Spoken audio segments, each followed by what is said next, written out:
AC HVAC system है। अब हमें क्या लिख रहा है, जो हमारे मशीन में जितना गैस पड़ता है ना, हम बाद में लिख लेना।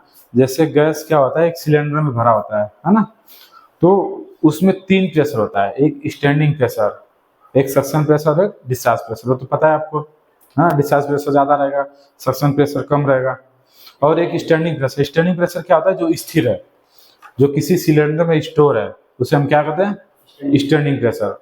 तो हम देखेंगे इसमें, हाँ, जैसे जैसे मान लो मशीन बंद है तो स्टैंडिंग प्रेशर हो गया सिलेंडर में, है ना।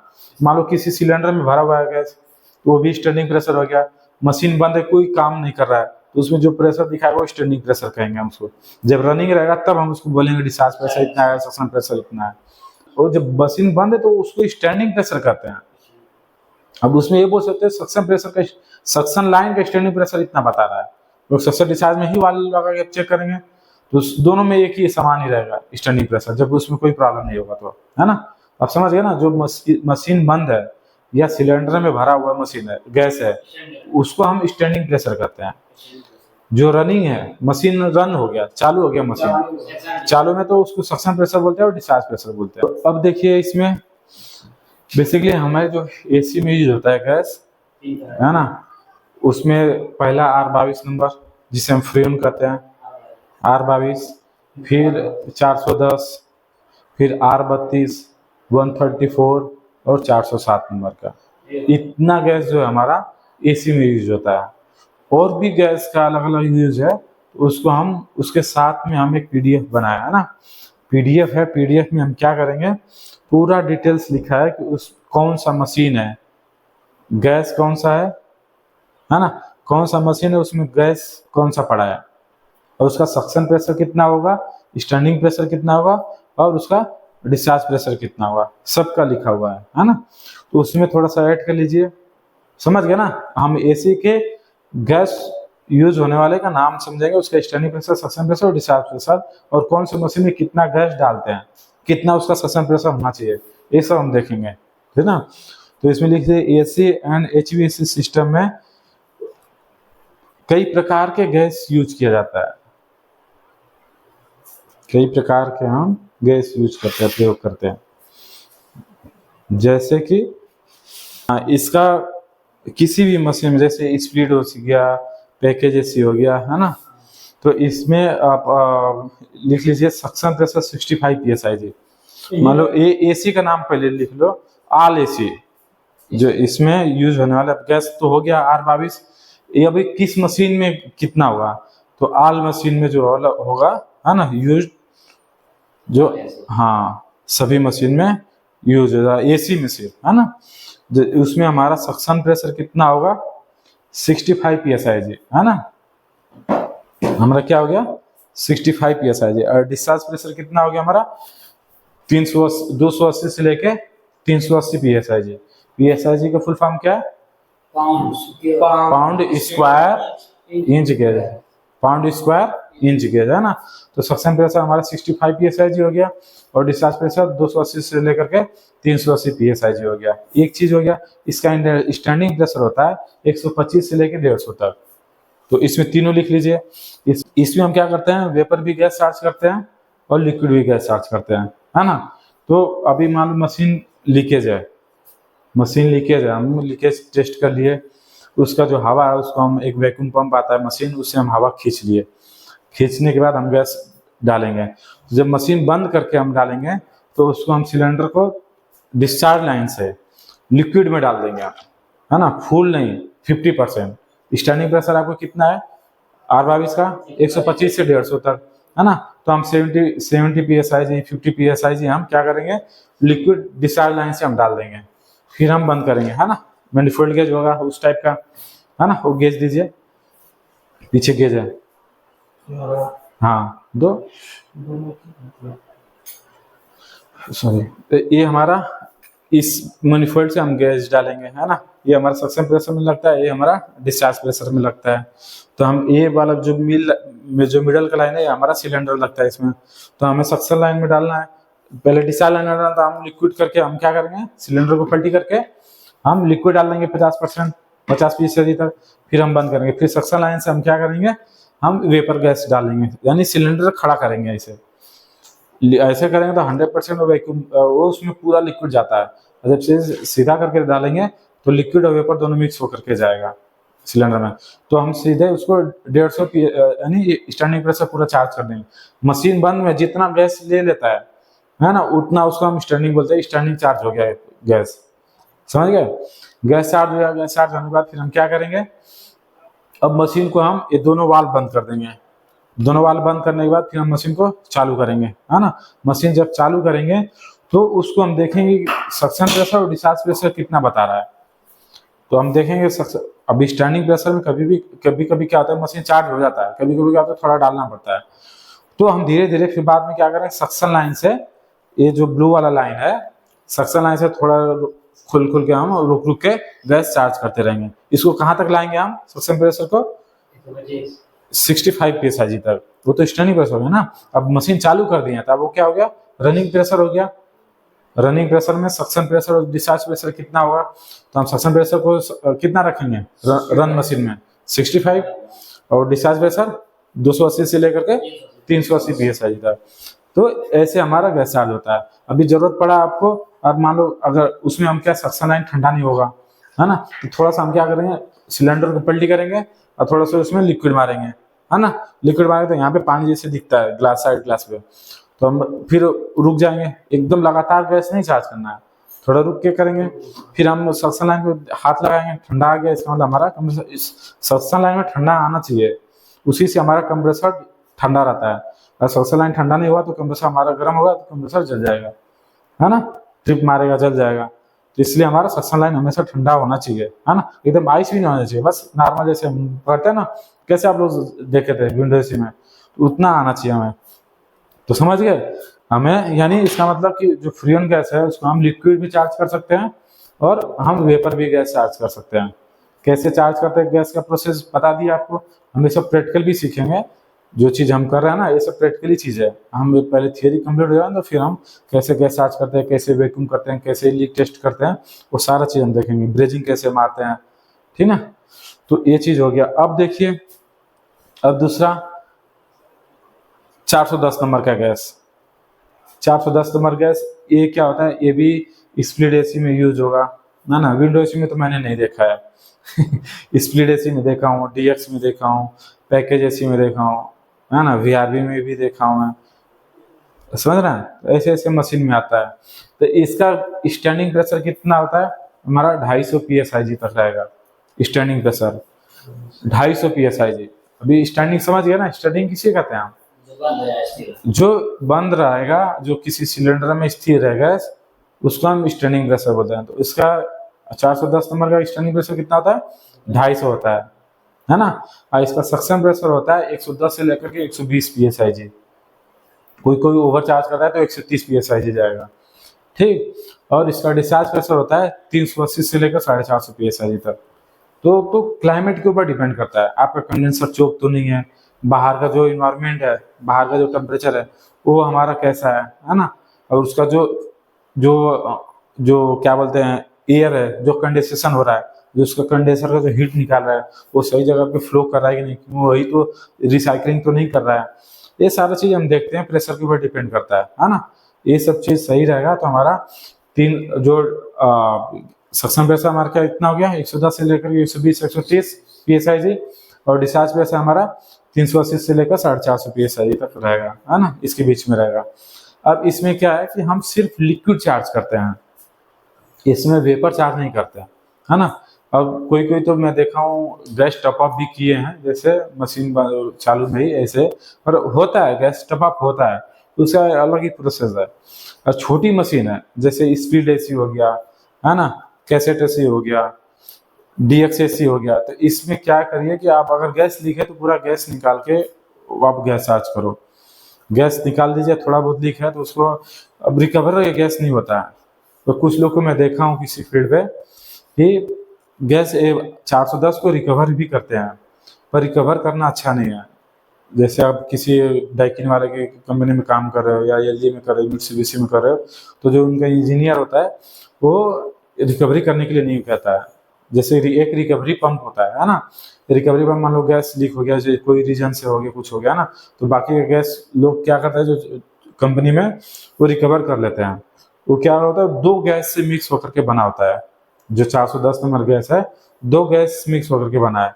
तो उसमें परसेंटेज होता है कि इतना परसेंट लिक्विड रहेगा तो इतना परसेंट वेपर रहेगा, और उसमें ये लोग जब रिकवर कर लें तो उसका जो क्वालिटी है गैस का वो डाउन हो जाता है। तो कोई भी जो ब्रांड कंपनी है वो कभी बोल देगी नहीं कि आप रिकवर करो। हाँ, मशीन में एक रिकवरी का सेटिंग आता है जिससे हम रिकवर कर लेते हैं मशीन को, है ना, पर ऐसे रिकवरी पंप से गैस रिकवर नहीं करते हैं, समझ गए। तो अब देखेंगे हम इसमें सिर्फ हम लिक्विड चार्ज करते हैं। अभी मान लो हमारा एक स्प्लिट एसी है, स्प्लिट एसी है 1.5 टन का है, उसमें 410 नंबर का गैस है, उसमें गैस लीकेज है ना, तो हम क्या करेंगे, गैस लीकेज है तो कुछ गैस उसमें बताएगा, तो उसे हम क्या करेंगे, गैस को रिलीज कर देंगे। पहले लीक टेस्ट कर लेंगे, जहाँ पे लीकेज है लीकेज चेक करके, मान लो कंडेंसर में हो सकता है, इवेपोरेटर में हो सकता है ना, लिक्विड लाइन में हो सकता है, डिस्चार्ज लाइन में भी हो सकता है, सक्शन लाइन में हो सकता है, कहीं भी XYZ कहीं भी हो सकता है। तो उससे हम क्या करेंगे, पहले लीक टेस्ट कर लेंगे। लीक टेस्ट कैसे करेंगे, साबुन पानी से, साबुन पानी से करेंगे ना, साबुन पानी बना करके जो झाग बना करके ना, साबुन डालेंगे या तो फेरी डालेंगे, उसमें पानी डाल के उसको झाग बनाएंगे, झाग बना करके फिर फोम लगा के हम पानी मारेंगे तो उधर जहाँ लीक होगा वहाँ बबल्स आएगा, जैसे पंचर नहीं चेक करते हैं साइकिल का, उस तरह बबल्स आएगा, तो वो हम चेक कर लेंगे। लीक चेक हो गया आपका, लीक चेक करने के बाद फिर हमारा सेकंड प्रोसेस क्या होगा, गैस को रिलीज कर देना। गैस अगर उस गैस से नहीं मिला तो आपको उसमें मशीन में गैस रिलीज करने के बाद नाइट्रोजन डालेंगे, फिर लीक चेक करेंगे, लीक चेक हो गया, फिर उसके बाद क्या करेंगे, आप उसको जहाँ पे लीक है वहाँ मार्क कर देंगे एमरी पेपर से या तो ऐसे कुछ जगह, ताकि हमें पता चले कि यहाँ पे लीकेज है ना। लीकेज है तो लीकेज के बाद फिर हम क्या करेंगे, फिर वो नाइट्रोजन गैस को रिलीज करेंगे, फिर हम ब्रेजिंग मारेंगे उसको, जिसे वेल्डिंग कहते हैं ना, ब्रेजिंग मारेंगे, जहाँ पे लीक है वो बंद करेंगे। बंद करने के बाद फिर हम क्या करेंगे, फिर नाइट्रोजन डालेंगे। नाइट्रोजन से गैस लीक टेस्ट करना सबसे ईजी होता है ना, उसमें प्रेशर बहुत ज़्यादा होता है नाइट्रोजन में, तो हम उसमें डालेंगे। उसमें डालने का पहले फर्स्ट प्रोसेस है, आप पहले 50 PSI डालिए, लीक टेस्ट कीजिए, नहीं मिला है तो फिर 100 कीजिए, फिर 150 कीजिए, 350 तक आप प्रेशर जो स्प्लिट एसी है 350 तक डाल सकते हैं, है ना। जो VRF है उसमें 650, 450, 450, 650 प्रेशर डाल के चेक कर सकते हैं लीकेज, है ना। पर एक ही बार नहीं डालना है। अब मान लो अगर अब 100 में ही बता दिया तो हमारा उतना प्रेशर डाल के वेस्टेज क्यों करना, तो इसलिए हम थोड़ा कर करके देखते हैं। 100 में देखेंगे नहीं हुआ, 150 करेंगे, 200 करेंगे, 300 करेंगे, ऐसे होता है ना। मान लो स्पीड ऐसी है, 100 में 50 में बता दिया तो हमें क्या जरूरत है उसमें और नाइट्रोजन वेस्ट करने के लिए, क्योंकि बाद में रिलीज ही करना है ना, वापस मशीन में सिलेंडर में आएगा ही नहीं गैस, नाइट्रोजन प्रेशर। तो लीक टेस्ट कर लिए, लीक टेस्ट करने के बाद हम क्या करेंगे, ब्रेजिंग मार दिए, ब्रेजिंग मार फिर लीक टेस्ट हो गया, फिर उसको हम वैक्यूम पे लगाएंगे मशीन को। तो उसमें हम थोड़ा सा नाइट्रोजन 5 PSIG नाइट्रोजन छोड़ देंगे, या तो जो गैस है हमारा उसमें गैस थोड़ा हम डाल देंगे। उसमें डालने के बाद फिर हम क्या करेंगे, उसको वैक्यूम करेंगे। वैक्यूम जो छोटी मशीन है 1 घंटा करेंगे बहुत है। लोग बोलते हैं कि -30 गेज देख करके करो, पर जैसे ही चालू करो कुछ देर बाद ना ये -30 में चला जाता है 10-15 मिनट में। इसका मतलब ये नहीं कि -30 में चला गया गेज, ये जो देख रहे हैं ना -30 लिखा है ना इस पे गेज पे, देख रहे हैं, तो ये -30 पे चला गया, तो इसका मतलब ये नहीं है कि वो वैक्यूम हो गया, 10 मिनट बाद माइनस पे चला जाता है। तो हम कम से कम प्रोसेस है, अगर मशीन छोटी है तो कम से कम 40 मिनट 1 घंटा वैक्यूम में करेंगे। जितना अच्छा वैक्यूम होगा उतनी अच्छी कूलिंग होगी, है ना। हाँ, गैस भी अच्छे से चार्ज हो जाएगा, ज़्यादा काम वाम करने की जरूरत नहीं पड़ेगा, और अच्छे से मशीन कूलिंग भी होता है वैक्यूम पे ही। कितने लोग कहेंगे देखा हूँ कंप्रेसर से वैक्यूम करते हैं, कंप्रेसर से वैक्यूम नहीं होता है, वो रॉन्ग है ना। कभी भी वैक्यूम पंप से होता है, वैक्यूम मशीन का जो एयर निकालते हैं ना वैक्यूम पंप से होता है।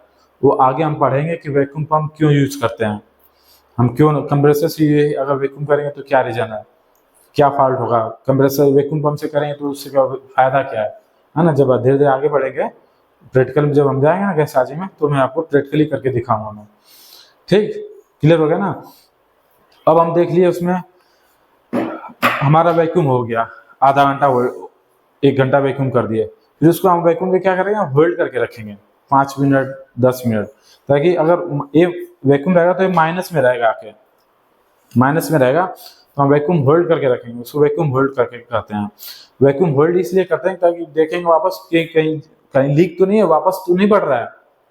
अगर मान लो अगर लीकेज रहेगा तो माइनस से क्या करेगा 0 तक आ जाएगा, है ना। तो हम समझ आएंगे गैस लीक है, या तो हो सकता है कहीं ये वाल लीक हो, इस पूरा चेक करना है, हम गैस लगा दो, है ना। तो वापस वो माइनस में वैक्यूम हो गया तो माइनस में जाएगा, होल्ड रहेगा, जब वैक्यूम होल्ड करके रखेंगे, कहीं लीक होगा तो वापस वो क्या करेगा, 0 तक आ जाएगा, यानी वैक्यूम वेस्टेज हो गया हमारा। अगर माइनस में वैक्यूम 10-5 मिनट तक टिका हुआ है तो समझिए कि हमारा वैक्यूम कंप्लीट है।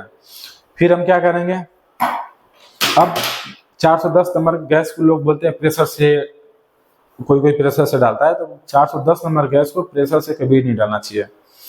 कभी भी हर मशीन पे उसका गैस का वेट लिखा होता है। मशीन का जो गैस है ना 410 नंबर का, हर मशीन के ऊपर, किसी भी मशीन का उसके ऊपर गैस नाम लिखा रहेगा, कितना ग्राम चाहिए, कितना केजी चाहिए, ठीक।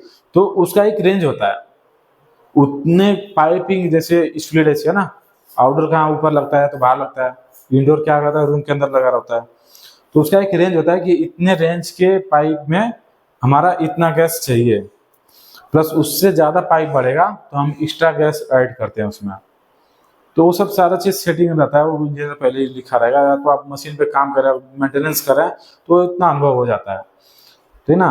तो फिर आप, अब जैसे उस पर लिखा है कि हमारा 1 किलो गैस चाहिए, तो आप इस वेट स्केल लेंगे, कांटा जैसे हम वजन करते हैं ना, वेट को वजन करते हैं, वो लेंगे, और आपका 410 नंबर का गैस लेंगे, क्योंकि 410 नंबर मशीन में लगा हुआ है, उसको हम कांटे पे रखेंगे, है ना, वेट स्केल पे रखेंगे। रखने के बाद उसको क्या करेंगे, उल्टा करके रखेंगे, क्योंकि हमें पता है कि 410 नंबर गैस वेपर चार्ज नहीं होता है, लिक्विड चार्ज होता है ना।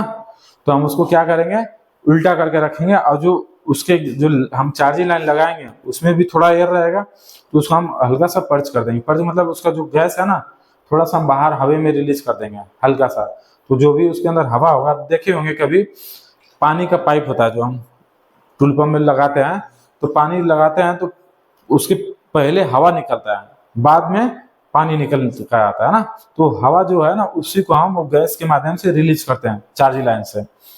रिलीज हो जाएगा, रिलीज होने के बाद अब जान गए कि लिक्विड हमारा बराबर आ रहा है।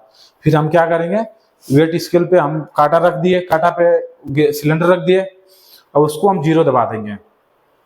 0 दबाएंगे तो सिलेंडर हमारा क्या हो गया, 0 हो गया, है ना। अब हमें कितना डालना है, 1 किलो हमें गैस डालना है।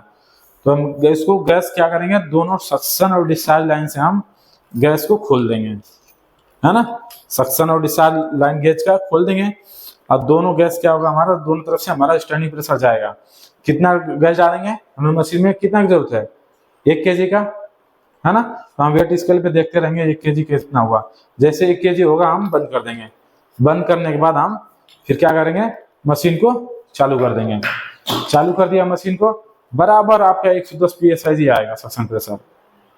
इन केस नहीं होता तो थोड़ा बहुत टप आप कर सकते हैं, बट जल्दी चढ़ता नहीं, उसके एक रिकवरी सेटिंग होता है, रिकवरी सेटिंग करेगा तो फिर उसमें जाएगा, स्प्लिट एसी में खींच लेगा, उसको कोई दिक्कत नहीं होता है। 5-10 psi अगर कम होता है तो उसमें चला जाएगा खोल के सक्शन लाइन से। अब डिस्चार्ज लाइन हम अभी इसमें कर दिया, जो चालू कर रहे हैं तो डिस्चार्ज लाइन को हम बंद कर दें। डिस्चार्ज लाइन से कभी भी गैस रनिंग में चार्ज नहीं होता है। मशीन जो होता है हमारा, कोई भी मशीन आपका जब रनिंग हो गया, मशीन बंद है, उस टाइम पे आप वैक्यूम पे मशीन करके रखे हैं तो सक्शन डिस्चार्ज लाइन से गैस चार्ज हो जाएगा, और जब मशीन चालू कर दी है तो डिस्चार्ज लाइन से गैस चार्ज नहीं होगा। क्लियर हो गया ना, वो सिर्फ सक्शन लाइन से ही जाएगा, क्योंकि सक्शन लाइन खींचने वाला होता है, पता है ना आपको।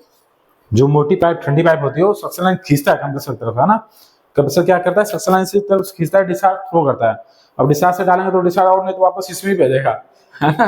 गैस चार्ज कैसे होगा, तो क्या होगा, सक्शन लाइन से हम डालते हैं रनिंग में। तो फिर थोड़ा बहुत का जरूरत पड़ता है तो टॉप अप कर दीजिए। 110 psi हमारा 410 का आ गया, 110 से 130 के बीच में। और डिस्चार्ज प्रेशर हमारा कितना है, 380, 350, 380, 390, है ना, इतना आ गया। तो हम 400, तो हम क्या करेंगे, हमारा कंप्लीट हो गया। सक्शन लाइन ठंडा जाएगा, कुछ देर बाद रूम में ठंडा आना शुरू हो जाएगा। हम समझ गए हमारा गैस चार्जिंग कंप्लीट हो गया। चार्ज करते वक्त हम एम्पियर लगा के रखेंगे, क्लैम मीटर को एम्पियर मीटर पे सेट करके हम बराबर एम्पियर चेक करते हैं, क्योंकि मशीन पे एम्पियर भी लिखा होता है। क्लियर हो गया ना। तो 410 नंबर का गैस हम इस तरह से चार्ज करते हैं। अब आ गया 407 नंबर का, है ना। 407 नंबर का गैस, 407 नंबर का गैस सेम आपका 22 नंबर के जैसा है।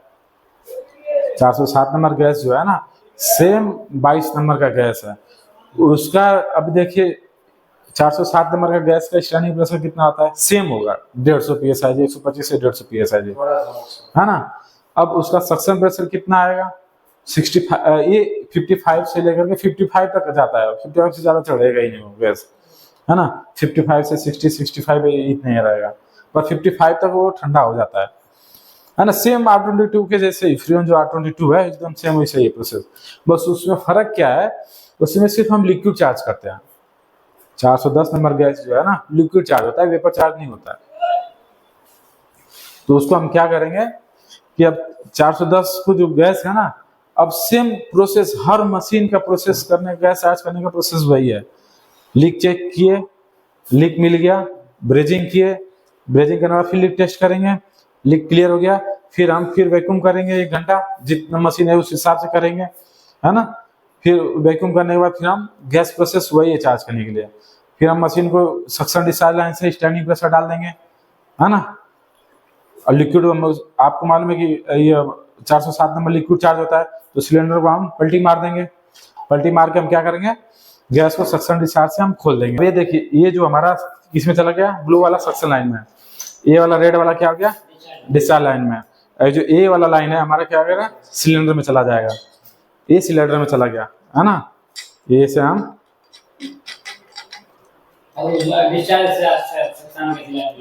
हाँ ये हो गया, ये हमारा मशीन का हो गया, है ना। ये हमारा क्या चला गया, ये हमारा सिलेंडर में आ गया, वैक्यूम कर दिया हम। वैक्यूम अगर लगाएंगे तो वैक्यूम पंप सिलेंडर जगह पे वैक्यूम आ जाएगा, वैक्यूम पंप मैं दिखाऊंगा आपको, प्रैक्टिकली करूंगा, बस आप समझ लो आज के दिन, है ना। जब वो चीज प्रैक्टिकल आएगा ना तो हम वो सब सारा चीज खरीद करके ला करके हम प्रैक्टिकली गैस चार्ज करेंगे, हर चीज करेंगे यहाँ पे, ठीक। ये लाइन आपको पता चल गया, रेड वाला हमारा क्या है डिस्चार्ज लाइन में, ब्लू वाला क्या है सक्शन लाइन में। ये हमारा सिलेंडर है, वैक्यूम पंप का एक कॉमन लाइन हो गया येलो वाला, ठीक ना। अब मान लो 407 नंबर का गैस है, 22 नंबर का है, तो इसमें हम क्या करेंगे, लिक्विड और वेपर दोनों चार्ज हो जाएगा। 410 है तो हम लिक्विड चार्ज करेंगे वेट करके, सिलेंडर पे जो हमारा वेट काटा होता है, वेट स्केल होता है ना, तराजू जो इसको कहते हैं डिजिटल वाला, उस पर रख के हम उल्टा करके हम गैस चार्ज करेंगे। अब यहाँ से किए तो हम यहाँ से थोड़ा सा हल्का सा खोलेंगे, खोल के तो इसमें जो गैस है ना लिक्विड जैसे बाहर से निकलेगा, फिर बंद कर देंगे। तो इसमें हो सकता है हवा रहे, है ना, हवा रहे तो हवा को भी निकालना जरूरी, उसको हम बोलते हैं पर्च करना, सिस्टम को पर्च करना, लाइन को पर्च कर दिया, है ना। अब 410 नंबर का गैस डाल दिया, अब स्टैंडिंग प्रेशर जितना हमें वजन पे हम देखेंगे, वजन पे जितना खींच रहा है डाल देंगे। अब उतना नहीं गया, उतना पक्का अगर वैक्यूम अच्छा किए रहेंगे तो जितना गैस उसमें चाहिए उतना गैस खींच लेगा। VRV का बात छोड़ो, VRV भी खींच लेता है, थोड़ा बहुत जरूरत है तो हम टॉप अप करते हैं, नहीं तो उसमें भी खींच लेगा, ठीक ना।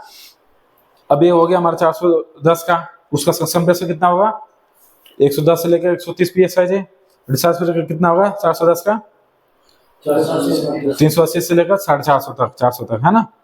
क्लियर हो गया।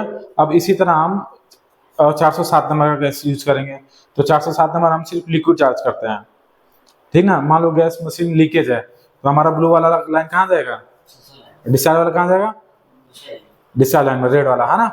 और ये हमारा सिलेंडर हो गया, सब हम आपको पता चल गया। लीक चेक किए, लीक चेक का प्रोसेस क्या है, लीक चेक किए फिर गैस को रिलीज कर दिए, फिर ब्रेजिंग मारे, फिर वापस लीक चेक करेंगे, लीक नहीं है जो हम ब्रेजिंग मारे, फिर वापस उसको क्या करेंगे थोड़ा सा 5 psi गैस डाल के चाहे न्यूट्रॉन डाल के फिर वापस हम वैक्यूम कर देंगे।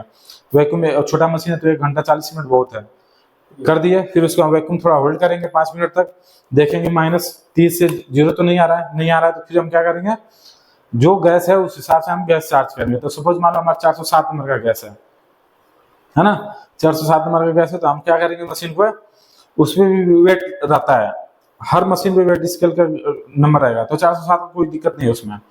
फिर हम इसको सिलेंडर को पलटी कर दिए, पलटी करने के बाद हम सक्शन और डिस्चार्ज लाइन से स्टैंडिंग प्रेशर मशीन बंद में गैस डाल दिए, गैस डाल दिया, स्टैंडिंग प्रेशर चला गया हमारा, ठीक। फिर हम क्या करेंगे, अब हम डिस्चार्ज लाइन को बंद कर देंगे, सक्शन लाइन को भी बंद कर दिए, ओके। फिर उसके बाद हम क्या करेंगे, मशीन चालू करेंगे, मशीन 5 मिनट में चालू होगा। चालू होने के बाद हम देखेंगे सक्शन प्रेशर कितना जा रहा है, डिस्चार्ज प्रेशर कितने जा रहा है। सक्शन में मान लो 30 जा रहा है, डिस्चार्ज प्रेशर मान लो 200 है, तो हमारे इसका मतलब गैस कम है। 407 नंबर का 55 से लेके 60 psi तक हमारा गैस होना चाहिए सक्शन प्रेशर। और डिस्चार्ज प्रेशर 250 से लेकर 250 तक रहता है ना। 250 हाँ 250 280 तक रहेगा। फिर कम है तो हम क्या करेंगे, डिस्चार्ज को तो बंद ही करके रखेंगे, सक्शन लाइन से हम फिर गैस थोड़ा थोड़ा डालते रहेंगे, है ना। यहाँ से तो खुला ही है सिलेंडर से, यहाँ से हम लाइन से गैस से हम डालते रहेंगे। हाँ बंद चालू खोलेंगे, गैस जाएगा अंदर, दिखेगा इसके अंदर पानी जैसे गिलास में ना, पानी जैसे दिखेगा। फिर गैस डाल दिए, फिर हमें देख गया कि हमारा 55 psi आ गया, सक्शन हमारा ठंडा हो गया। सक्शन लाइन हमारा ठंडा हो रहा है, एम्पियर भी सही ले रहा है, तो हमारा गैस चार्ज कंप्लीट हो गया। इस तरह हम गैस चार्ज करते हैं, समझ। तो इसी तरह हर गैस का अलग अलग प्रेशर होता है, उसका स्टर्निंग प्रेशर, उसका सक्शन प्रेशर, उसका डिस्चार्ज प्रेशर, और हर एक गैस को चार्ज करने का अलग अलग प्रोसीजर होता है। बिना वैक्यूम किए गैस को चार्ज मत करना, वैक्यूम करके ही गैस चार्ज करना। अगर मान लो उसमें गैस लीकेज हो गया है या मशीन नया इंस्टॉल कर रहे हैं तो भी आप पाइप को वैक्यूम कीजिए। वैक्यूम करने से क्या होता है, उसको एयर मिक्स नहीं हुआ। अभी कहीं कहीं देखेंगे मशीन ब्लास्ट हो रहा है ना। मशीन ब्लास्ट होने का मुख्य कारण ये भी है, उसका एक तो हो गया क्वालिटी हो गया, है ना, गलत जगह पे उसको लोकेशन पे उसको इंस्टॉल किया। सबसे मेन कारण होता है उसमें वैक्यूम न करना। कुछ गैस होता है ऐसे कि एयर मिक्स होगा ना, ऑक्सीजन, तो उससे ब्लास्ट होता है, समझा। तो वैक्यूम करना हमारा बहुत जरूरी है मशीन में। Without vacuum 410 number R32 number कभी चार्ज मत करना गैस। 410 से डेंजर R32 नंबर का गैस है, उसका प्रेशर बहुत ही हाई है। R32 नंबर का, है ना। R22 सबसे अच्छा है, R22 को कभी ऐसा सुना नहीं होगा कि उससे वो ब्लास्ट हुआ है। तो इस तरह से हमारा गैस चार्जिंग होता है।